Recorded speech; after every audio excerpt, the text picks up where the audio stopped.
ಯೋಗ ಎಲ್ಲರೂ ಹೇಗಿದ್ದೀರಾ? ಎಲ್ಲರೂ ಖಂಡಿತ ಚೆನ್ನಾಗಿದ್ದೀರಾ ಅಂತ ನಾನು ನಂಬ್ತೀನಿ. ನೀವು ಸುಮಾರು ಮೂವಿಗಳನ್ನ ನೋಡಿದೀರಾ, ಆದ್ರೆ ಈಗ ನೋಡ್ತಿರುವ ಮೂವಿ ತುಂಬಾನೇ ಡಿಫ್ರೆಂಟ್ ಆಗಿರುತ್ತೆ. ಈ ಮೂವಿಯ ಕಂಟೆಂಟ್ ಸೂಪರ್ ಆಗಿದೆ. ಕ್ಲೈಮ್ಯಾಕ್ಸ್ ನಲ್ಲಿ ಏನಾಗುತ್ತೆ ಅಂತ ಯಾರು ಕೂಡ ಯೋಚನೆ ಮಾಡಿರೋಕೆ ಸಾಧ್ಯನೇ ಇಲ್ಲ. 1977ರಲ್ಲಿ ರಿಲೀಸ್ ಆದ ಲಾ ಕ್ರಿಯೇಟರ್ ಅನ್ನೋ ಮೂವಿನೇ ನಾವಿವತ್ತು ನೋಡ್ತಾ ಇರೋದು. ಸರಿ ಬನ್ನಿ, ಟೈಮ್ ವೇಸ್ಟ್ ಮಾಡದೆ ಮೂವಿಯನ್ನ ಸ್ಟಾರ್ಟ್ ಮಾಡಿ ಬಿಡೋಣ. ವಿಡಿಯೋ ಸ್ಟಾರ್ಟ್ ಮಾಡೋದಕ್ಕೂ ಮುಂಚೆ ನೀವು ಇನ್ನೂ ನಮ್ಮ ಚಾನಲ್ ಅನ್ನ ಸಬ್ಸ್ಕ್ರೈಬ್ ಮಾಡಿಲ್ಲ ಅಂದ್ರೆ ಈಗಲೇ ಸಬ್ಸ್ಕ್ರೈಬ್ ಮಾಡಿಟ್ಕೊಳ್ಳಿ. ಪಕ್ಕದಲ್ಲೇ ಇರೋ ಬೆಲ್ ಐಕಾನ್ ನ ಪ್ರೆಸ್ ಮಾಡಿ ಇಟ್ಕೊಳ್ಳಿ. ನೀವು ಮಾಡೋ ಸಬ್ಸ್ಕ್ರಿಪ್ಷನ್ ಲೈಕ್ ಕಮೆಂಟ್ಸ್ ನಮಗೆ ಮೋಟಿವೇಶನಲ್ ಆಗಿರುತ್ತೆ. ಫಾಲೋ ಮಾಡದೇ ಇದ್ದವರು ಫಾಲೋ ಮಾಡ್ಕೊಳ್ಳಿ. ಸರಿ ಬನ್ನಿ, ಈಗ ಕತೆ ಒಳಗಡೆ ಹೋಗೋಣ.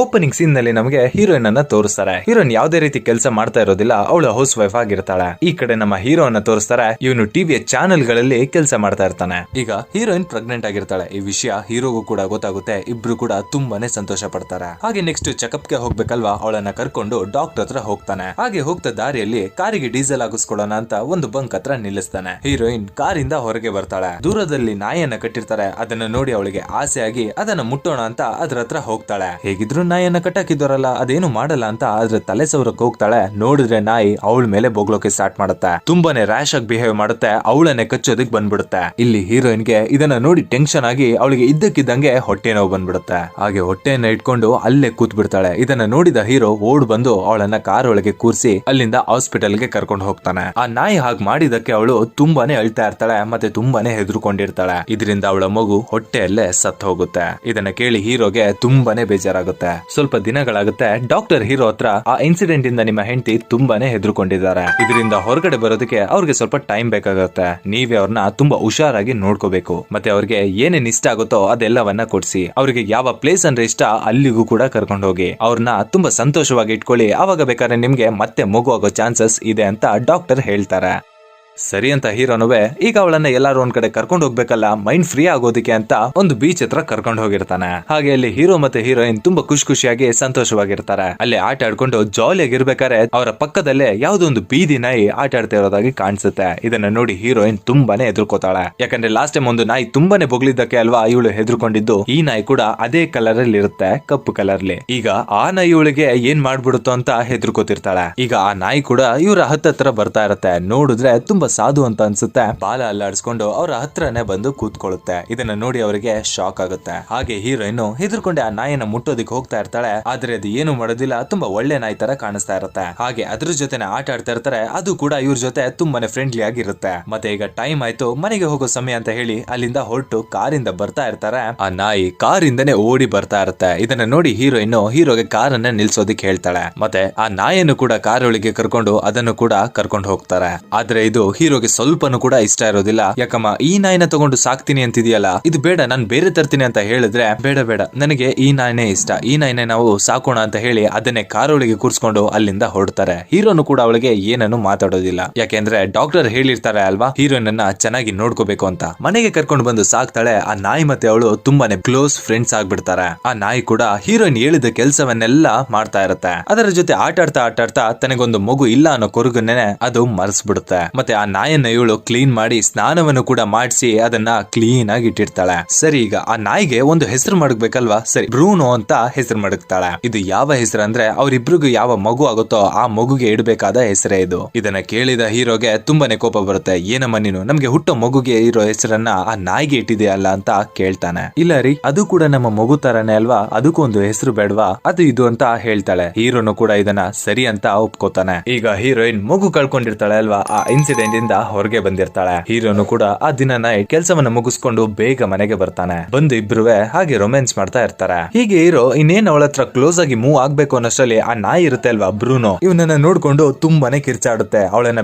ಬಿಡು ಅಂತ ಅವನ ಮೇಲೆ ಬೊಗಳುತ್ತಾ ಇರುತ್ತೆ. ಅಷ್ಟೇ ಅಲ್ಲ, ಇನ್ನೇನ್ ಅವನ್ನ ಕಚ್ಚೋದಿಕ್ಕೆ ಹೊರಟೋಗ್ತಾ ಇರುತ್ತೆ. ಇದನ್ನ ನೋಡಿದ ಹೀರೋಗೆ ತುಂಬಾನೇ ಕೋಪ ಬಂದ್ಬಿಡುತ್ತೆ. ಪಕ್ಕದಲ್ಲಿ ಇದ್ದ ಒಂದು ಕೋಲನ್ನು ತಗೊಂಡು ಇನ್ನೇನ್ ಹೊಡಿಬೇಕು ಅನ್ನೋಷ್ಟರಲ್ಲಿ ಹೀರೋಯಿನ್ ಬಂದು ಅದನ್ನ ತಡೆದು ಬಿಡ್ತಾಳೆ. ತಡೀರಿ, ಅದಕ್ಕೆ ಹೊಡಿಬೇಡಿ, ಅದು ಕೂಡ ಒಂದು ಜೀವ ಅಲ್ವಾ, ಅದು ಕೂಡ ನಮ್ಮ ಮಗು ಇದ್ದಾಗೆ. ನಾವಿಬ್ರು ಒಂದಾಗೋದು ಅದಕ್ಕೆ ಇಷ್ಟ ಇಲ್ಲ ಅಂತ ಕಾಣಿಸುತ್ತೆ. ಇನ್ನು ಮುಂದೆ ಅದಕ್ಕೆ ಏನ್ ಇಷ್ಟ ಆಗೋದಿಲ್ಲ ಅದನ್ನ ನಾನು ಯಾವತ್ತೂ ಕೂಡ ಮಾಡೋಲ್ಲ ಅಂತ ಹೇಳಿ ಅಲ್ಲಿಂದ ಹೊರಟೋಗ್ತಾಳೆ. ಇದನ್ನ ಕೇಳಿಸ್ಕೊಂಡ ಹೀರೋನು ಕೂಡ ತುಂಬಾ ಜೋರಾಗಿ ಮಾತಾಡ್ತಾನೆ. ಮತ್ತೆ ಹೀರೋಯಿನ್ ಹೋಗಿ ಬೇರೆ ರೂಮ್ ಅಲ್ಲಿ ಮಲ್ಕೊಳ್ಳಿ, ನನ್ನ ರೂಮಿಗೆ ಬರಬೇಡಿ ಅಂತ ಅವನನ್ನ ಅಲ್ಲೇ ಬಿಟ್ಟು ರೂಮಿಗೆ ಹೋಗ್ತಾಳೆ. ಇದುವರೆಗೂ ಅವರಿಬ್ಬರ ಮಧ್ಯ ಯಾವುದೇ ರೀತಿ ಜಗಳ ಆಗೇ ಇರೋದಿಲ್ಲ. ಈ ನಾಯಿ ಬಂದ ಮೇಲೆನೆ ಈ ಜಗಳ ಸ್ಟಾರ್ಟ್ ಆಗುತ್ತೆ. ಈಗ ಸೀನ್ ಕಟ್ ಆಗಿ ಹೀರೋ ಆಫೀಸ್ ಅಲ್ಲಿ ಇರೋದನ್ನ ತೋರಿಸ್ತಾರೆ. ಹೀರೋ ಆಫೀಸ್ ಅಲ್ಲಿ ವರ್ಕ್ ಮಾಡ್ತಾ ಇರ್ತಾನೆ. ಯಾರೋ ಒಬ್ರು ಆಫೀಸ್ ಅಲ್ಲಿ ವರ್ಕ್ ಮಾಡೋರು ಅನ್ಸುತ್ತೆ. ಹೀರೋನ ಚೇಂಬರ್ ಗೆ ಬಂದು ಏನ್ ಸರ್ ತುಂಬಾ ಖುಷಿಯಾಗಿದ್ದೀರಾ, ಏನ್ ಸಮಾಚಾರ, ಹಾಗೆ ಹೀಗೆ ಅಂತ ಹೀರೋನ ಮಾತಾಡಿಸ್ತಾ ಇರ್ತಾರೆ. ಅದಕ್ಕೆ ಹೀರೋ ನನ್ ಕಷ್ಟ ನನ್ಗೆ, ನೀವೇನ್ ಮೇಡಮ್ ನಾನು ಹ್ಯಾಪಿ ಆಗಿದ್ದೀನಲ್ಲ ಅಂತ ಹೇಳ್ತಾ ಇದ್ದೀರಾ ಅಂತ ಹೇಳ್ತಾನೆ. ಅದಕ್ಕೆ ಅವರು ಅಯ್ಯೋ ಯಾಕೆ ಸರ್ ಏನಾಯ್ತು? ಏನಿಲ್ಲ ಮೇಡಮ್, ಹೀಗೆ ಒಂದಿನ ಬೀಚ್ಗೆ ಕರ್ಕೊಂಡು ಹೋಗಿದ್ದೆ ನನ್ನ ಹೆಂಡತಿನ. ಅಲ್ಲಿ ಯಾವ್ದೋ ಒಂದು ನಾಯಿನ ನೋಡಿ ಅದನ್ನ ಸಾಕ್ಬೇಕು ಅಂತ ಮನೆಗೆ ಕರ್ಕೊಂಡ್ ಬಂದ್ಲು. ಈಗ ನೋಡಿದ್ರೆ ಆ ನಾಯಿನೇ ನನಗೆ ಶತ್ರು ಆಗ್ಬಿಟ್ಟಿದೆ. ನಾನು ಅವಳ ಹತ್ರ ಹೋಗೋದಕ್ಕೂ ಸಹ ಆಗ್ತಾ ಇಲ್ಲ. ಯಾವಾಗ ನೋಡ್ರೆ ಅವಳ ಜೊತೆನೆ ಇರುತ್ತೆ. ನಾನು ಅವಳ ಹತ್ರ ಹೋದ್ರೆ ಸಾಕು ನನ್ನ ಮೇಲೆ ಬೊಗಳೋದಕ್ಕೆ ಸ್ಟಾರ್ಟ್ ಮಾಡುತ್ತೆ, ನನ್ನನ್ನೇ ಕಚ್ಚೋದಕ್ಕೆ ಬರುತ್ತೆ. ಇದನ್ನ ಕೇಳಿದವರು ಓ ಅಷ್ಟೇನಾ ಸರ್, ನನ್ನ ಹತ್ರ ಒಂದು ಐಡಿಯಾ ಇದೆ ಅಂತ ಅವರು ಹೇಳ್ತಾರೆ. ಇದನ್ನ ಕೇಳಿದ ಹೀರೋ ಆ ಐಡಿಯಾ ವರ್ಕೌಟ್ ಆಗುತ್ತೆ ಅಂತ ಅನ್ಸುತ್ತೆ, ಸರಿ ಅಂತ ಹೇಳಿ ಒಪ್ಕೋತಾನೆ. ಮತ್ತೆ ಮನೆಗೆ ಹೋಗ್ಬೇಕಾದ್ರೆ ಯಾವ್ದೋ ಒಂದು ದೊಡ್ಡ ಬಾಕ್ಸ್ ಅನ್ನ ತಗೊಂಡ್ ಹೋಗ್ತಾನೆ. ಹೀರೋಯಿನ್ ಏನ್ರಿ ಅದು ದೊಡ್ಡ ಬಾಕ್ಸ್ ಅಂತ ಕೇಳಿದ್ರೆ ಹೀರೋ ಕ್ರಿಸ್ಮಸ್ ಅಲ್ಲಮ್ಮ ನಿನ್ಗೆ ಅಂತಾನೆ ಸ್ಪೆಷಲ್ ಗಿಫ್ಟ್ ತಂದಿದ್ದೀನಿ ಅಂತ ಅದನ್ನ ಇಬ್ರು ಸೇರಿ ಓಪನ್ ಮಾಡಿ ನೋಡ್ತಾರೆ. ನೋಡಿದ್ರೆ ಒಂದು ಚೆನ್ನಾಗಿರೋ ನಾಯಿಯನ್ನ ತಂದಿರ್ತಾನೆ. ಅದು ಒಂದು ಹೆಣ್ಣು ನಾಯಿ. ಈಗ ಇವ್ರ ಮನೇಲಿ ಒಂದು ನಾಯಿ ಇರುತ್ತೆ ಗೊತ್ತಾ. ಈಗ ಆ ಎರಡು ನಾಯಿಗಳು ಸೇರ್ಕೊಂಡು ಆಟ ಆಡೋಕೆ ಸ್ಟಾರ್ಟ್ ಮಾಡುತ್ತೆ. ಬೇಗನೆ ಫ್ರೆಂಡ್ಸ್ ಆಗ್ಬಿಡ್ತಾರೆ, ತುಂಬಾನೇ ಖುಷಿಯಾಗಿರ್ತಾರೆ. ಇದನ್ನ ನೋಡಿದ ಹೀರೋಯಿನ್ಗೆ ಸ್ವಲ್ಪ ಹೊಟ್ಟೆ ಉರಿಯುತ್ತೆ. ಏನಿದು ನನ್ನ ಜೊತೆ ಇಷ್ಟು ಚೆನ್ನಾಗಿತ್ತು, ಆ ಹೆಣ್ಣಾಯಿ ಬಂದ ತಕ್ಷಣ ಅದ್ರ ಜೊತೆ ಆಟ ಆಡೋಕೆ ಹೊಟ್ಟೋಗಿದೆಯಲ್ಲ ಅಂತ ಬೇಜಾರಾಗಿರ್ತಾಳೆ. ಇಷ್ಟು ದಿನ ನನ್ನ ಜೊತೆಗೆ ಆಟ ಆಡ್ಕೊಂಡಿದ್ದ ನಾಯಿ ಬೇರೆ ನಾಯಿ ಬಂತು ಅಂತ ಈಗ ಅದರ ಹತ್ರ ಹೋಗಿದೆ. ಹೀಗೆ ಇದನ್ನೆಲ್ಲ ನೋಡ್ಕೊಂಡು ಹೀರೋಯಿನ್ ತುಂಬಾನೇ ಬೇಜಾರಾಗಿರ್ತಾರೆ. ಈ ಕಡೆ ನೋಡಿದ್ರೆ ಹೀರೋಗೆ ತುಂಬಾನೇ ಖುಷಿ ಆಗ್ತಾ ಇರುತ್ತೆ. ಯಾಕೆ ಅಂದ್ರೆ ಆ ನಾಯಿಯಿಂದಾನೆ ಅಲ್ವಾ ಅವನು ಅವಳ ಹತ್ರ ಹೋಗೋದಿಕ್ ಆಗ್ತಾ ಇರೋದಿಲ್ಲ. ಇನ್ನೊಂದ್ ಸ್ವಲ್ಪ ದಿನ ಅವಳಿಗೂ ಕೂಡ ಮನ್ಸ್ ಚೇಂಜ್ ಆಗುತ್ತೆ, ನಾವಿಬ್ರು ಒಂದಾಗ್ಬೋದು ಅಂತ ಹೀರೋನು ಕೂಡ ಸಂತೋಷವಾಗಿರ್ತಾನೆ. ಹಾಗೆ ಬೆಳಗ್ಗೆ ಆಗುತ್ತೆ, ಹೀರೋನು ಕೂಡ ಆಫೀಸ್ಗೆ ಹೋಗ್ತಾನೆ. ಹೀರೋಯಿನ್ ಆ ನಾಯಿಯನ್ನ ಹುಡುಕ್ಬೇಕಾದ್ರೆ ಆ ಎರಡು ನಾಯಿಗಳು ಒಂದು ಕಡೆ ಹೋಗಿ ಪ್ರೈವೇಟ್ ಆಗಿರ್ತವೆ. ಇದನ್ನ ನೋಡಿದ ಹೀರೋಯಿನ್ ತುಂಬಾನೇ ಕೋಪಗೊಳ್ತಾಳೆ. ಆ ನಾಯಿಗೆ ಏನಾದ್ರು ಮಾಡ್ಬೇಕು ಅಂತ ಅನ್ಕೋತಾ ಇರ್ತಾಳೆ. ಇಲ್ಲಿ ಸೀನ್ ಕೂಡ ಕಟ್ ಆಗುತ್ತೆ. ಹೀರೋ ಹತ್ರ ತೋರಿಸ್ತಾರೆ. ಹೀರೋ ಕೆಲಸವನ್ನ ಮುಗಿಸ್ಕೊಂಡು ಮನೆಗೆ ಬರ್ತಾ ಇರ್ತಾನೆ. ಮತ್ತೆ ಅವ್ರ ಮನೇಲಿದ್ದ ಬ್ರೂರೋನ ನಾಯಿ ಅಳ್ತಾ ಇರುತ್ತೆ. ಹೀರೋ ಮನೆಗೆ ಬಂದು ನೋಡ್ತಾನೆ, ಅವನು ತಂದಿದ್ದ ಆ ವೈಟ್ ನಾಯಿ ಸತ್ತು ಬಿದ್ದಿರುತ್ತೆ. ಏನ್ ಗುರು ಇದು, ನಿನ್ನೆ ತಂದನ ಇವಾಗ ಸತ್ತೋಗಿದ್ಯಲ್ಲ ಅಂತ ಹೀರೋಯಿನ್ ಕೇಳಿದ್ರೆ ನನಗೆ ಏನ್ ಗೊತ್ತು, ನೀವು ತಂದಿದ್ರ ನಾಯಿ ಸತ್ತೋಗಿದೆ ಅಂತ ಅವಳು ಹೇಳ್ತಾಳೆ. ಹೇಗ್ ಸತ್ತೋಯ್ತು ಅಂತ ಕೇಳಿದ್ರೆ ನನಗೇನ್ ಗೊತ್ತು ಅಂತ ಹೇಳಿ ಅಲ್ಲಿಂದ ಹೊರಡ್ತಾಳೆ. ಹೀರೋಗೆ ಪಕ್ಕ ಗೊತ್ತಾಗುತ್ತೆ ಇವಳೆ ಆ ನಾಯಿಗೆ ಏನನ್ನು ಮಾಡಿದ್ದಾಳೆ ಅಂತ. ಆ ವೈಟ್ ನಾಯಿ ಸತ್ತೋಗಿರುತ್ತೆ ಅಲ್ವಾ. ಈಗ ನೋಡಿದ್ರೆ ಆ ಬ್ರೂರೋನ ನಾಯಿಗೆ ಯಾವುದೇ ಜೋಡಿ ಇರೋದಿಲ್ಲ. ಮತ್ತೆ ಹೀರೋನ ಜೊತೆನೆ ಚೆನ್ನಾಗಿ ಆಟ ಆಡ್ಕೊಂಡಿರುತ್ತೆ. ಅವಳು ಹೇಳೋ ಕೆಲ್ಸನೆಲ್ಲ ಮಾಡ್ಕೊಂಡು ಈಗ ಹೀರೋಯಿನ್ ಆ ನಾಯಿ ಹತ್ರ ಕ್ಯಾಶುವಲ್ ಆಗಿ ಮಾತಾಡೋದಕ್ಕೆ ಸ್ಟಾರ್ಟ್ ಮಾಡ್ಕೋತಾಳೆ. ಆ ನಾಯನ್ನ ಒಂದು ಮನುಷ್ಯರ ರೀತಿ ನೋಡ್ತಾ ಇರ್ತಾಳೆ. ಕಾಮನ್ ಆಗಿ ಅವಳಿಗೆ ಏನ್ ಅನ್ಸುತ್ತೋ ಅದನ್ನ ಮಾತಾಡ್ಕೊಂಡು ಯಾರೊಬ್ಬ ವ್ಯಕ್ತಿ ಹತ್ರ ತನ್ನ ನೋವನ್ನೆಲ್ಲ ಹೇಳ್ಕೊತಿರೋ ರೀತಿ ಅದರ ಹತ್ರ ಹೇಳ್ಕೊತಾ ಇರ್ತಾಳೆ. ಮತ್ತೆ ಅದರ ಜೊತೆ ಮಾತಾಡ್ತಾ ಇರ್ಬೇಕಾದ್ರೆ ಅವಳ ಒಂದು ಫೋಟೋ ಆಲ್ಬಮ್ ಅನ್ನ ತಗೊಂಡು ಅದರಲ್ಲಿ ಎಲ್ಲ ಫೋಟೋಸ್ ಅನ್ನ ಆ ನಾಯಿಗೆ ತೋರಿಸ್ತಾ ಇರ್ತಾಳೆ. ಇದು ನೋಡು ನಾನು ಚಿಕ್ಕ ವಯಸ್ಸಲ್ಲಿದ್ದಾಗ ತೆಗೆದ ಫೋಟೋ ಅಂತ ಎಲ್ಲ ಫೋಟೋಗಳನ್ನ ಒಂದ್ ಕಡೆಯಿಂದ ತೋರ್ಸ್ಕೊಂಡ್ ಬರ್ತಾ ಇರ್ತಾಳೆ. ಇದು ನನ್ನ ತಂದೆ ತಾಯಿ, ಇದು ನನ್ನ ತಮ್ಮ, ಹಾಗೆ ಹೀಗೆ ಅಂತ ಎಲ್ಲವನ್ನ ತೋರ್ಸ್ಕೊಂಡ್ ಬರ್ತಾಳೆ. ಮತ್ತೆ ಬರ್ತಾ ಅವಳ ಮದ್ವೆ ಫೋಟೋವನ್ನು ಸಹ ತೋರಿಸ್ತಾಳೆ. ಮತ್ತೆ ಆ ಫೋಟೋ ತೋರಿಸ್ತಾ ಇದು ನೋಡು ನಾನು ಆ ದಿನ ಹೇಗೆಲ್ಲ ರೆಡಿ ಆಗಿದ್ದೆ ಗೊತ್ತಾ, ನಾನು ಯಾವ ತರ ಡ್ರೆಸ್ ಹಾಕಿದೀನಿ ನೋಡು ಅಂತ ಅವಳ ಮದ್ವೆ ಫೋಟೋವನ್ನ ತೋರಿಸಿ ಅದ್ರ ಬಗ್ಗೆ ಮಾತಾಡ್ತಾ ಇರ್ತಾಳೆ. ಹಾಗೆ ಅವಳ ಮದ್ವೆ ಫೋಟೋವನ್ನ ಇಟ್ಕೊಂಡು ಮಾತಾಡ್ಬೇಕಾದ್ರೆ ಏನೋ ಒಂದು ಥಿಂಕ್ ಮಾಡ್ತಾಳೆ. ಮತ್ತೆ ಹೋಗಿ ತನ್ನ ಕಬೋರ್ಡ್ ಹತ್ರ ಹೋಗಿ ಅವಳು ಮದ್ವೆಗೆ ಹಾಕಿದ್ದ ಡ್ರೆಸ್ ಅನ್ನ ತಗೊಂಡು ಹಾಕೋತಾಳೆ. ಮತ್ತೆ ಅಲ್ಲೇ ಒಂದು ಟೇಪ್ ರೆಕಾರ್ಡ್ ಇಂದ ಸಾಂಗ್ ಅನ್ನ ಪ್ಲೇ ಮಾಡಿ ಡ್ಯಾನ್ಸ್ ಅನ್ನ ಆಡ್ತಾ ಇರ್ತಾಳೆ. ಆ ನಾಯಿ ಜೊತೆ ಡ್ಯಾನ್ಸ್ ಮಾಡ್ತಾ ಇರ್ತಾಳೆ. ಇವಳು ಮದ್ವೆ ಹೆಣ್ಣು, ಆ ನಾಯಿ ಮದ್ವೆ ಗಂಡು ಅಂತ ಅನ್ಕೊಂಡು ಆ ಡೇ ಅನ್ನ ರೀಕ್ರಿಯೇಟ್ ಮಾಡೋದಕ್ಕೆ ನೋಡ್ತಾ ಇರ್ತಾಳೆ. ಮತ್ತೆ ಆ ನಾಯಿನು ಕೂಡ ಇವಳ ಜೊತೆನೆ ಡ್ಯಾನ್ಸ್ ಆಡ್ಕೊಂಡು ತುಂಬಾ ಸಂತೋಷದಿಂದ ಇರುತ್ತೆ. ಹಾಗೆ ಇಬ್ರು ಡ್ಯಾನ್ಸ್ ಅನ್ನ ಆಡ್ಕೊಂಡು ಟಯರ್ಡ್ ಆಗಿರ್ತಾರೆ. ಈಗ ನೋಡಿದ್ರೆ ಮದ್ವೆ ಆಯ್ತು. ನೆಕ್ಸ್ಟ್ ಹೀರೋಯಿನ್ ಹಾಗೆ ಟಯರ್ಡ್ ಆಗಿ ಸೋಫಾ ಮೇಲೆ ಮಲಗಿರ್ತಾಳೆ. ನಾಯಿ ನೋಡಿದ್ರೆ ಅವಳ ಕಾಲನ್ನೇ ನೆಕ್ತಾ ಇರುತ್ತೆ. ಹೀರೋಯಿನ್ ಓಯ್ ಏನ್ ಮಾಡ್ತಾ ಇದೀಯಾ, ನನಗೆ ಕಚಗುಳಿ ಆಗ್ತಾ ಇದೆ, ಹಾಗೆಲ್ಲ ಮಾಡ್ಬೇಡ ಅಂತ ನಾಯಿಗೆ ಹೇಳ್ತಾ ಇರ್ತಾಳೆ. ಅವಳು ಎಷ್ಟು ಹೇಳಿದ್ರೆ ಅದು ಕೇಳದೆ ಅವಳ ಕಾಲನ್ನೇ ನೆಕ್ತಾ ಇರುತ್ತೆ. ಅವಳಿಗೋದು ಒಂಥರ ಇಷ್ಟ ಆಗ್ತಾ ಇರುತ್ತೆ. ಮತ್ತೆ ಆ ಜಾಗದಲ್ಲಿ ಹುಡುಗ ಇದ್ರಿ ಏನೆಲ್ಲ ಮಾಡ್ತಾ ಇದ್ನೋ ಆ ಕೆಲ್ಸವನ್ನೆಲ್ಲ ಆ ನಾಯಿ ಮಾಡ್ತಾ ಇರುತ್ತೆ. ಇವಳು ಕೂಡ ಆ ನಾಯಿಗೆ ಏನನ್ನು ಹೇಳ್ತಾ ಇರೋದಿಲ್ಲ, ಅದನ್ನ ಅವಳು ಕೂಡ ಎಂಜಾಯ್ ಮಾಡ್ತಾ ಇರ್ತಾಳೆ. ಈಗ ಸೀನ್ ಅನ್ನ ಕಟ್ ಮಾಡಿ ಈ ಕಡೆ ತೋರಿಸ್ತಾರೆ. ಹೀರೋ ಕೆಲಸವನ್ನ ಮುಗಿಸಿ ಮನೆಗೆ ಬಂದಿರ್ತಾನೆ. ಮನೆಗೆ ಬಂದು ನೋಡಿದ್ರೆ ಎಲ್ಲ ಹೇಗಿತ್ತೋ ಹಾಗೆ ಇದೆ. ಡೋರ್ ಎಲ್ಲ ಓಪನ್ ಆಗಿರುತ್ತೆ. ಕಿಚನ್ ಅಲ್ಲಿ ಊಟ ಹೇಗಿರುತ್ತೋ ಹಾಗೆ ಇರುತ್ತೆ. ಹಾಗೆ ಮನೆಯಲ್ಲಿ ಹೀರೋಯಿನ್ ಅನ್ನ ಹುಡುಕ್ತಾನೆ, ಎಲ್ಲೂ ಕೂಡ ಇರೋದಿಲ್ಲ. ಮತ್ತೆ ಆ ನಾಯನ್ನು ಹುಡುಕ್ತಾನೆ, ಆ ನಾಯಿನೂ ಕೂಡ ಎಲ್ಲೂ ಇರೋದಿಲ್ಲ. ಮತ್ತೆ ಬೆಡ್ರೂಮ್ ಅಲ್ಲಿ ಹೋಗಿ ಲೈಟ್ ಅನ್ನ ಆನ್ ಮಾಡಿ ನೋಡ್ತಾನೆ, ಶಾಕ್ ಆಗಿ ನಿಂತ್ಕೊಬಿಡ್ತಾನೆ.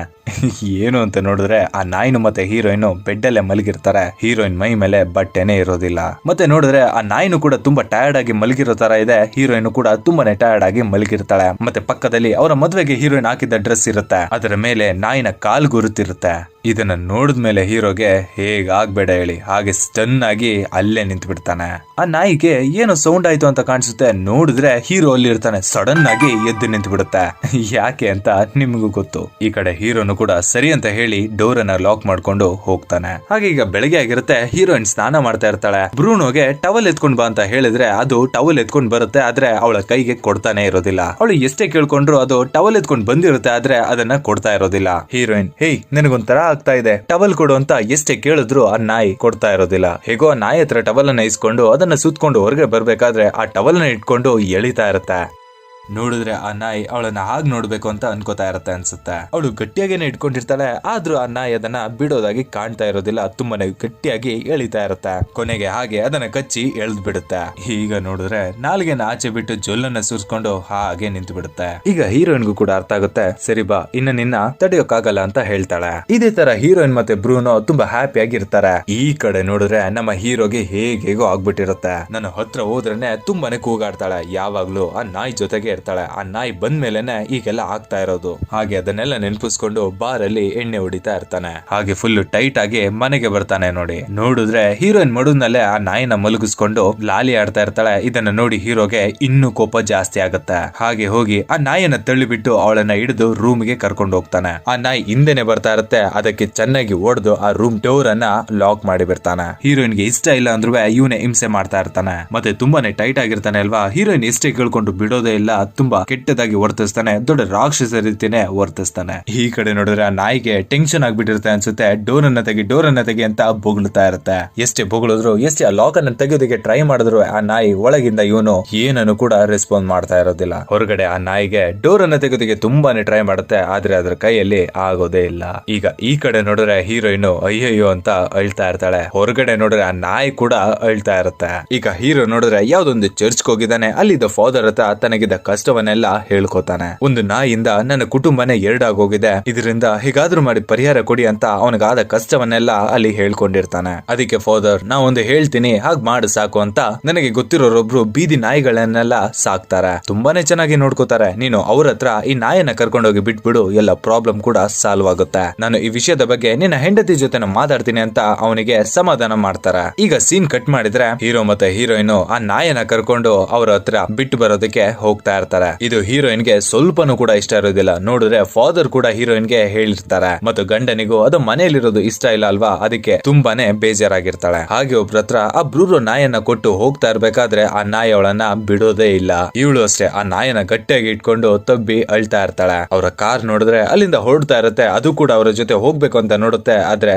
ಆಗೋದೇ ಇಲ್ಲ. ಹಾಗೆ ಹೋಗ್ತಾ ಹೋಗ್ತಾ ಹಿಂದೆ ತಿರುಗಿ ಆ ನಾಯನ್ನೇ ನೋಡ್ತಾ ಇರ್ತಾಳೆ. ಹಾಗೆ ಸ್ವಲ್ಪ ದಿನಗಳಾಗಿರುತ್ತೆ, ಆ ಹೀರೋಯಿನ್ ಕೂಡ ಆ ನಾಯನ್ನ ಮರ್ತಿರ್ತಾಳೆ. ಈಗ ಹೀರೋ ಅವಳ ಜೊತೆ ಸಂತೋಷವಾಗಿ ಇರಬಹುದು ಅಂತ ಅನ್ಕೋತಾನೆ. ಸ್ವಲ್ಪ ದಿನಗಳಾದ್ಮೇಲೆ ಹೀರೋನ ಆಫೀಸ್ ಅಲ್ಲಿ ಏನೋ ಫಂಕ್ಷನ್ ಇರುತ್ತೆ ಅಂತ ಕಾಣಿಸುತ್ತೆ. ಹೀರೋಯಿನ್ ಸಹ ಜೊತೆಲಿ ಕರ್ಕೊಂಡು ಹೋಗಿರ್ತಾನೆ. ನೋಡಿದ್ರೆ ಹೀರೋಗೆ ಪ್ರಮೋಷನ್ ಆಗಿರುತ್ತೆ. ಹಾಗೆ ಪ್ರಮೋಷನ್ ಆದ ಖುಷಿಗೆ ಅಲ್ಲೇ ನಿಂತ್ಕೊಂಡು ಭಾಷಣ ಮಾಡ್ತಾ ಇರ್ತಾನೆ. ಇಲ್ಲಿ ಹೀರೋಯಿನ್ ಗೆ ತುಂಬಾನೇ ಬೋರ್ ಆಗ್ತಾ ಇರುತ್ತೆ. ಬನ್ನಿ ಮನೆಗೆ ಹೋಗೋಣ ಅಂತ ಕರೆದ್ರೆ, ನೀನು ಹೋಗಿರಮ್ಮ, ನನಗೆ ಸ್ವಲ್ಪ ಪಾರ್ಟಿಗಳಿದೆ, ನಾನೆಲ್ಲ ಮುಗಿಸ್ಕೊಂಡ್ ಬರ್ತೀನಿ ಅಂತ ಹೀರೋಯಿನ್ ಅನ್ನೇ ಕಳ್ಸಿಕೊಡ್ತಾನೆ. ಹಾಗೆ ಇವಳು ಮನೆಗೆ ಬಂದು ರೆಸ್ಟ್ ಮಾಡ್ತಾ ಇರ್ತಾಳೆ. ಒಂದು ಕಾಲ್ ಬರುತ್ತೆ. ನೋಡಿದ್ರೆ ಆ ಕಡೆಯಿಂದ ಡಾಕ್ಟರ್ ಕಾಲ್ ಮಾಡಿರ್ತಾರೆ. ಹೇಳಿ ಸರ್, ಏನ್ ವಿಷಯ ಅಂತ ಕೇಳಿದ್ರೆ ಡಾಕ್ಟರ್, ಮ್ಯಾಮ್ ನೀವು ನಿನ್ನೆ ಪ್ರೆಗ್ನೆನ್ಸಿ ಟೆಸ್ಟ್ ಬಂದಿದ್ರಿ ಅಲ್ವಾ, ರಿಪೋರ್ಟ್ ಪಾಸಿಟಿವ್ ಅಂತ ಬಂದಿದೆ ಅಂತ ಹೇಳ್ತಾನೆ. ಇದನ್ನ ಕೇಳಿಸ್ಕೊಂಡ ಹೀರೋಯಿನ್ ತಲೆಯಲ್ಲಿ ಏನೇನೋ ಓಡುತ್ತೆ. ಹಾಗಿದ್ದ ಹಳೆಯದ್ನೆಲ್ಲ ನೆನ್ಪಿಸ್ಕೊತಾ ಇರ್ತಾಳೆ. ಬ್ರೂನೋ ನಾಯಿ ಕೂಡ ಜ್ಞಾಪಕ ಬರ್ತಾ ಇರುತ್ತೆ. ಹಾಗೆ ಅಲ್ಲಿಂದ ಇದ್ದು ಕಾರನ್ನ ತಗೊಂಡು ಆ ನಾಯಿ ಬಿಟ್ರಲ್ಲ ಆ ಜಾಗಕ್ಕೆ ಹೋಗಿ ಆ ನಾಯನ್ನ ವಾಪಸ್ ಕರ್ಕೊ ಬರೋದಕ್ಕೆ ಅಂತ ಹೊರಡ್ತಾಳೆ. ಹೋದ್ರೆ ಆ ನಾಯಿ ಇವಳನ್ನ ನೋಡಿ ಹಾಗೆ ಓಡ್ ಬಂದು ಒಪ್ಕೋಬಿಡುತ್ತೆ. ಇದನ್ನೆಲ್ಲ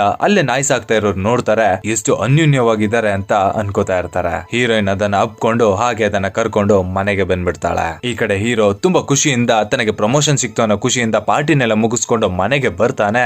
ಶಾಕ್ ಆಗಿ ನಿಂತು ಬಿಡ್ತಾನೆ. ನೋಡಿದ್ರೆ ಆ ನಾಯಿ ವಾಪಸ್ ಬಂದಿರುತ್ತೆ. ಮತ್ತೆ ಹೀರೋಯಿನ್ ಲಗೇಜ್ ನೆಲ್ಲ ಪ್ಯಾಕ್ ಮಾಡ್ಕೊಂಡು ಹೊರಗಡೆ ನಿಂತಿರ್ತಾಳೆ.